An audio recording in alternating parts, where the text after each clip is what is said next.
If you're traveling to illiberal regimes without extradition relationships with the West and the United States in particular, you're in peril. You're in physical peril, and you are a asset to that regime and a liability for your employer and the United States of America and the West more broadly. From Christianity Today, you're listening to The Bulletin, a podcast about the people, events, and issues that are shaping our world. I'm Clarissa Mall, producer and moderator of The Bulletin. In this episode, Mike Cosper, Russell Moore, and I sit down with National Review senior writer Noah Rothman to talk about the historic prisoner exchange that happened this past Thursday that included the release of Wall Street Journal reporter Evan Gershkovich. Welcome to the show.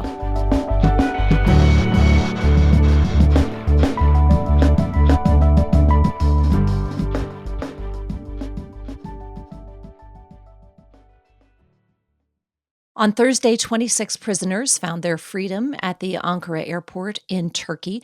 The subject of a multinational negotiation, this event represented the largest prisoner exchange since the Cold War. While many are hailing this as a significant diplomatic triumph for President Joe Biden as his term sunsets, others are concerned that an exchange of this scale only serves to encourage countries with malintent to use prisoners, particularly journalists, as political pawns. According to Reporters Without Borders, 575 journalists remain detained or imprisoned worldwide, with 51 of these in Russia. Joining us to talk diplomacy and journalism is National Review senior writer and former MSNBC commentator Noah Rothman. Noah, welcome back to The Bulletin. Thank you so much for having me. Evan Gershkovich and two other Americans are back home on U.S. soil after imprisonment in Russia. Noah, what is important to know about these three as we process the news of their release? Why were they taken?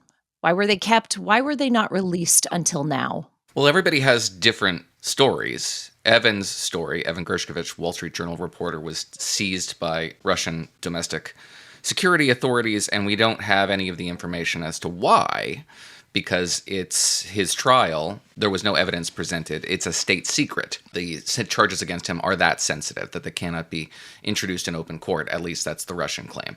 Paul Whelan, a former Marine, was a security contractor. In 2018, he was taken prisoner, the allegation being that he had in his possession a thumb drive with sensitive intelligence on it, and he was convicted of spying. And Anna Kurmasheva is a journalist. Again, we don't have a lot of the information as to why. She's a Russian-American journalist, and she was embedded with some sensitive areas in Moscow. And so the allegations against them are rather flimsy, and the why of it, we can surmise, is that taking American citizens captive has been a very profitable enterprise for Moscow. This particular deal demonstrates why. It is, writ large, a very similar set of terms that were ironed out for the return of WNBA player Brittany Griner, who was taken into custody under the allegation that she had illicit substances on her. We have no reason to doubt that evidence. It suggests she did violate Russian domestic security laws, which is why, in part, Americans are well advised to not travel to Russia. She was taken captive, and she was released as a result of a prisoner deal for one extremely capable international arms dealer, Victor Bout, who had a cultural footprint worldwide. They made a movie around his story starring Nicolas Cage. Another individual who was released as a result of that deal was a convicted hitman who killed a Chechen dissident in Germany, was convicted lawfully in a German court of that attack. And they were both released for a WNBA player, a very lopsided deal, because we got an American citizen back who was being persecuted. They get tactical and strategic assets in Moscow's campaign to destabilize the West. The terms are not equal. And we see something very similar with this deal. I don't want to say the West broadly, because it's not just Americans who were released here. Russian dissidents were released here. Other Westerners were released here. And I don't want to say America and the West didn't get any spies back. We probably did. But Russia got everything they wanted and more from this deal. They got really accomplished fraudsters with ties to the Russian government, convicted hitmen, convicted cyber criminals who engineered cyber attacks on Western targets, people with FSB links, that's domestic Russian security service, who are so close to Putin's inner fold that you have to think that the mission here was to communicate to other suspected Russian assets in Western custody. Just sit tight. Don't talk. Sit courtside and keep cool, and we'll get you out. It's very mafioso in that sense. And that's why we're going to see more Americans held custody if they happen to be in the hands of Russian security officials, if they find themselves in Russia. And there are still plenty of Americans who are in Russian custody, because this is how they get their assets out of harm's way and keep them from revealing their ties to Russian security services and the Russian government. Is there ever a way for the West to gain advantage? I hear you describing this, and I think, the guys who always play by the rules, they're the ones who get short shrifted.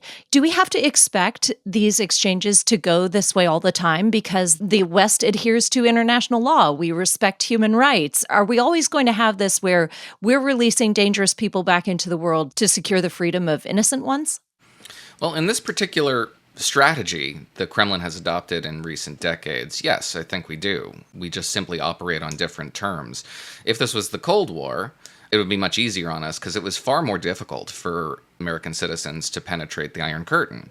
We just didn't have to worry about a lot of American citizens in the Second World who were exposed to this kind of behavior. If you were there, there's a pretty high chance you were engaged in covert or perhaps overt intelligence operations. There were overt intelligence operations as well, cultural attachés, sports figures who had traveled to the Soviet Union in order to serve an ambassadorial role, who were also sort of in a dual status in that role. But it's a very different situation now. We have far more porous borders. And this is not just a Russia approach. We've also seen illiberal regimes like China's regime, and even Turkey, a NATO ally, taking Western citizens under dubious circumstances and leveraging them for assets and concessions from the West. So yes, I do think we're going to see this sort of lopsided approach continue. Engaging in this sort of behavior has been rewarding for Russia, for Beijing. The only alternative, besides government actually limiting travel, is just for private citizens and private enterprise to be far more responsible and leery about introducing American citizens, private actors, and their employees into these places. There's a trade-off there, a huge trade-off there, especially for journalistic institutions that want to get a picture of what life is like on the ground, and relying on stringers who are locals who have access to these places and they're on contractor status is equally fraught, as we saw after the October 7th massacre in Israel, when more than a few people who were on stringer contracts with Western media outlets were implicated in participating in those attacks. You don't know what kind of information you're getting from these people. They are unvetted, and they can put you in a very bad position. So I understand why journalistic institutions would not want to rely on unreliable assets on the ground that they don't have properly vetted. Nevertheless, introducing Westerners and Americans into places like Beijing and Moscow and even Ankara is really extremely fraught now. Mike, can you respond to that? Because you have done journalism in dangerous places as well. Hardly like going into Putin's Russia, thankfully. But nonetheless, I think it speaks a lot to cultural values as well. There is a distinct difference between the way the West views its own citizens, the notion of human rights in general, and the way that you see human rights and human dignity respected in Russia. I mean, just look at the prison system. Our prison system has its problems. Our prison system needs reforms. Our justice system has its problems and challenges and all of that, and there's plenty to talk about around those things. We do not, however, have the kind of work camp and gulag system that is meant to drain the life out of people when they are taken to prison. Go look at the before and after pictures of Evan Gershkovich and what he endured. Look at what happened to Alexei Navalny in prison as well. The prison system itself is a death sentence if you stay there long enough for anyone who goes there. Russia has a rich multi-century history for this sort of thing. I think it's critical to keep in mind that part of the reason we're on the wrong end of lopsided prison exchanges here, it's kind of similar to the lopsided exchanges of what's happening, to bring up Israel and Hamas again. Hamas is exchanging left-wing kibbutzniks and Holocaust survivors for Palestinians who have been imprisoned, arrested, some of them tried and convicted for terroristic acts. Why is that the case? Well, for one thing, we don't snatch ordinary people off the streets and lock them up for no reason whatsoever. That's part of what sets up the exchange. We don't treat people as objects for exchange. That makes a significant difference. there's an element of insecurity that has been introduced for Moscow as a result of this prisoner exchange. It released and extradited, now they're in exile, several domestic dissidents, Vladimir Kara-Murza in particular, and Ilya Yashin, as well as a variety of other associates of Alexei Navalny, a late opposition leader who died in Russian custody last year, I believe. And they're no longer on the ground organizing, which Moscow would not accept or allow. They're abroad. But their freedom and now their capacity to advocate on behalf of reform of the regime, or perhaps even regime change, will present Moscow with a variety of headaches moving forward, particularly if that advocacy finds a wider audience inside Moscow in contravention of its various information laws. That could be something that comes back to bite Russia or compels it to engage in the sort of extrajudicial assassination campaigns that it has engaged in the past on Western soil in ways that are very dangerous, could be very destabilizing, but nevertheless might hasten the day that we all hope comes sooner rather than later, which is when Russians lose the fear they have of this regime and are able to organize en masse against it. Russell, a name I keep seeing in reports of the prisoner swap is Navalny's name, a famous Russian opposition leader who died this past February while he was imprisoned in the Arctic. In fact, one New York Times opinion column said Gershkovich was kidnapped and Gershkovich couldn't be freed until Navalny was dead. What do you think Navalny's death has to do with these prisoners' fate? And then, to Noah's point, to the fate of opposition going forward? Well, I think we need to put in scare quotes died because that's a little passive for what's been going on in the Russian regime. This was a dissident who was persecuted, enslaved, and ultimately, I believe, murdered. It's also the case that when we think about this way that prisoners are being kept, as Mike said, the life drained out of them with this implicit message, don't do what they did, to keep a sense of fear, not just for oneself, but for one's family members, we have to take into account the role that civil society, and especially, I would say, religion, plays in this. If you think about, Mike made the contrast with the American prison system, think about how often we have court cases about, for instance, people who are going to be chaplains in ministering with those who are on death row. Nothing like that is going to happen in these illiberal regimes because you have a religious structure that has been taken over by the authoritarian dictatorship itself. So you have figures, Navalny, who is condemned and criticized as much by the Russian Orthodox Church as anyone else. There are no other religious structures that are able to speak freely. They're just as much under persecution themselves. There's a spirit of fear here, and until you have those outside of the government who are willing to say there's not just a geopolitical cost here, but also a moral one and a spiritual one, we're not going to get any further. Noah, if you were to sit down with a room of young journalists, what would you tell them to expect in the next couple of years if they desired to work on foreign soil?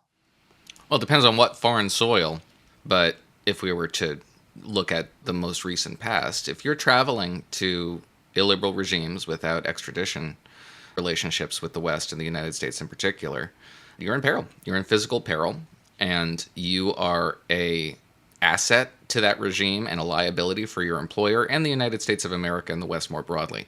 And you would be well advised to maintain a close relationship with the local consulate, the local embassy, and the State Department, and ensure that they're relatively well aware of where your whereabouts are on any given period. But I don't see any way to completely mitigate the risk if you're on the ground in these countries, in these regimes.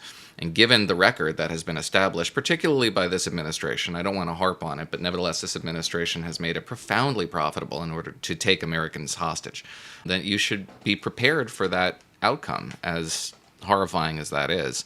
But I don't necessarily see any other way around it unless we allow these regimes to become just simply black holes where information just cannot escape. And that is its own risk. A failure to understand and comprehend how our adversaries will react to our own maneuvers creates more possibility for miscalculation and the prospect that our adversaries can react in ways that we would find unacceptable and they might not even know. So you can stumble your way into a conflict that conflagrates just by virtue of operating in an imperfect information environment. Yeah, I think of Kurmasheva, who is working for Radio Free Europe and reporting on Russia-Ukraine war. And certainly there are things that Russia doesn't want the world to know about that conflict, what's going on in that region. It's very clear at this point that Russia sees strategic value in these American citizens. And Russia is acting in nefarious ways in various countries around the world. I think the expectation is that because of the value that they place on these Americans, the expectation is that the next time a hit takes place in central London and somebody gets arrested for it, you're going to see a prisoner exchange a few months down the line or a year or two down the line. I think that's the unfortunate reality of the world as it's revealing itself right now. We're recording this on Monday, anticipating that Kamala Harris will announce her VP running mate in the next 24 hours. How do you anticipate this affecting the campaign going forward, particularly as it relates to the candidates' discussions about Russia and Ukraine? I don't think it's going to affect it at all. And part of that has to do with the fact that the news cycle right now cycles through so quickly. I mean, we're just a few weeks out from an attempted assassination of a presidential candidate, and it seems as though it was 3 years ago. I'm not sure that this is going to be a question. The broader question, though, of what will happen to Ukraine, what will happen to NATO, what will happen to the Western Alliance, those questions, of course, will be, especially if we do end up having presidential debates. In one sense, we're not going to see much of an impact whatsoever on what's happening with the campaign, simply because of the pace at which our news cycle moves. There's the potential for war with Iran to be erupting. I mean, Iran right now is currently promising that sometime in the next 24 to 48 hours, military experts in Israel and the U.S. are both saying they're expecting it to happen today. Iran is promising the largest assault on Israel in history, and we're 4 months after the largest assault on Israel in history from rockets from Iran and her proxies. So the likelihood that it gets crowded out is significant. At the same time, I think it's potentially quite important. There is still a war going on in Ukraine.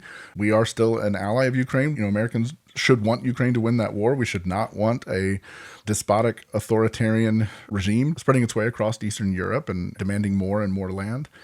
And that's a dividing line, I think, between some on the right and some on the left in terms of how active we should be in that. I think there's something tragic about the fact that the return of these people who have really suffered in Russian hands not being a major news story.